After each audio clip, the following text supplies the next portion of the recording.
নমস্কার বন্ধুরা, কুকিং.com-এ তোমাদের সকলকে স্বাগত। আজকে তোমাদের সাথে শেয়ার করব ওটস দিয়ে একটা রেসিপি, যেটাকে ওটস চিলা বলতে পারো বা ওটসের প্যানকেকও বলতে পারো। আমরা অনেকেই আছি যারা ওজন কমাতে ইচ্ছুক বা ওয়েট লস করতে চাই, কিন্তু অনেক সময় আমাদের ওটস খেতে ভালো লাগে না। তো এই রেসিপিটি তাদের জন্য।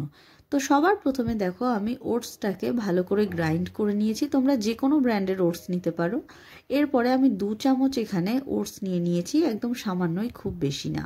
এরপরে আমার কাছে যা যা সবজি অ্যাভেলেবেল আছে আমি মোটামুটি সেগুলোকে কুচিয়ে নিয়েছি এইভাবে। সবার প্রথমে দিয়ে দিলাম ক্যাপসিকাম, তারপরে দিয়ে দিয়েছি এখানে বাঁধাকপি।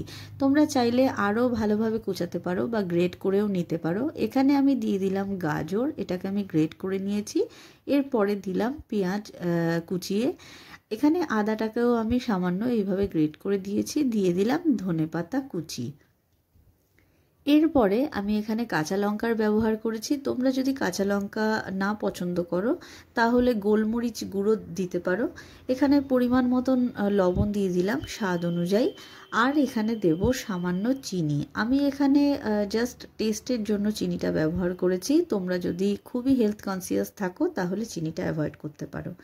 একটা ডিম দিয়ে দিলাম। এরপরে আমি সম্পূর্ণ ব্যাপারটাকে ভালো করে মাখিয়ে নেব, সম্পূর্ণ জল ছাড়া।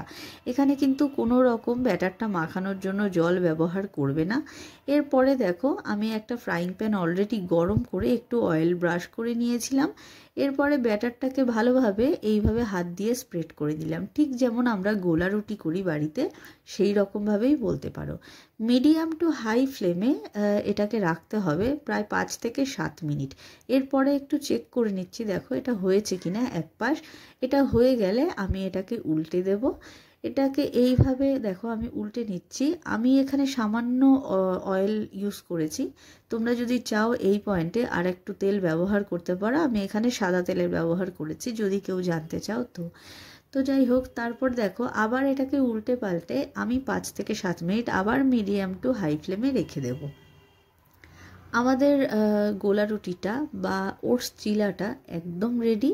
তোমরা যদি চাও তাহলে এইভাবে ওটসটাকে বানিয়ে খেতে পারো।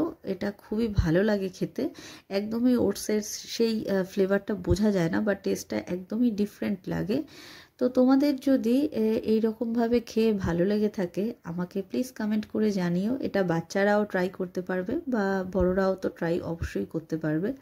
তো রেসিপিটি তোমাদের কেমন লাগলো? যদি ইউজফুল লেগে থাকে তাহলে প্লিজ আমার চ্যানেলটিকে সাবস্ক্রাইব করো আর ভিডিওটিকে একটি লাইক করো। Thanks for watching.